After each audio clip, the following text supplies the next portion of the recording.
ఈ సెంట్రల్ ఏజెన్సీల దాడులు, ఉమ్, ఐటీ గాని, ఈడీ గాని, సిబిఐ గాని, ఈ దాడుల్ని ప్రజలు నెగటివ్ గా తీసుకుంటున్నారు, ఉమ్, పాజిటివ్ గా తీసుకోవట్లే. అది ఎవరు దాడి చేయించినా, ఎవరి మీద దాడి చేయించినా అది నెగటివ్ గానే తీసుకుంటున్నారు. ఏది ఎలక్షన్ల సమయంలో. ఉమ్, ఎందుకంటే బెంగాల్లో ఎలక్షన్ల ముందల మమతా బెనర్జీ మేనలుల మీద దాడి చేశారు. ఉమ్, మమతా బెనర్జీ ఓడిపోలేదు, టిఎంసి ఓడిపోలేదు. ఉమ్, అట్లాగే ఎలక్షన్ల ముందల స్టాలిన్ బిడ్డ మీద దాడి చేశారు. ఉమ్, బిడ్డ దగ్గర 30 కోట్లు దొరికాయి కూడా. కానీ స్టాలిన్ ఓడిపోలేదు, డిఎంకే ఓడిపోలేదు. అట్లాగే కర్ణాటకలో డికే శివకుమార్ మీద దాడి చేశారు. డికే శివకుమార్ని అరెస్ట్ కూడా చేశారు.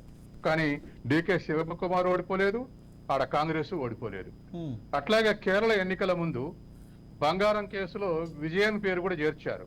కానీ విజయన్ ఓడిపోలేదు, ఆడ లెఫ్ట్ ఫ్రంట్ ఓడిపోలేదు. అంటే మీకు 4 రాష్ట్రాల్లో 4 ఎగ్జాంపుల్స్ ఇచ్చా. ఉమ్, ప్రజలు ఇట్లా దాడులు చేస్తే కక్షపూరితంగా దాడులు చేస్తారని అనుకుంటున్నారు తప్ప ఇదేదో అవినీతి రూపుమాపటానికి ఇప్పుడే దిగొచ్చారని అనుకోవట్లేదు. ఈ 4 రాష్ట్రాల్లో ఎలక్షన్ల సందర్భంగా చేసినటువంటి దాడులు ఇవి. తర్వాత ఆ ప్రభుత్వాల జోక్యం ఉండదు, వాళ్ళంతట వాళ్ళే చేస్తారు అనేది నిజం కాదు.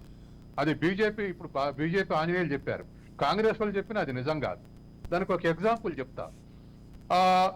ఆ కాంగ్రెస్ అధికారంలో ఉన్నప్పుడు హోమ్ మినిస్టర్ గా చిదంబరం ఉన్నాడు. సిబిఐకి అమిత్ షా ఒక అక్యూజ్డ్ గా అవుపడ్డాడు.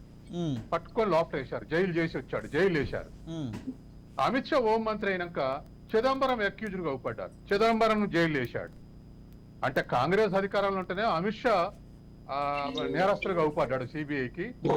బీజేపీ అధికారంలో ఉంటేనేమో చిదంబరం ఒక ఇదిగా అపరాధిగా అవుపడ్డాడు.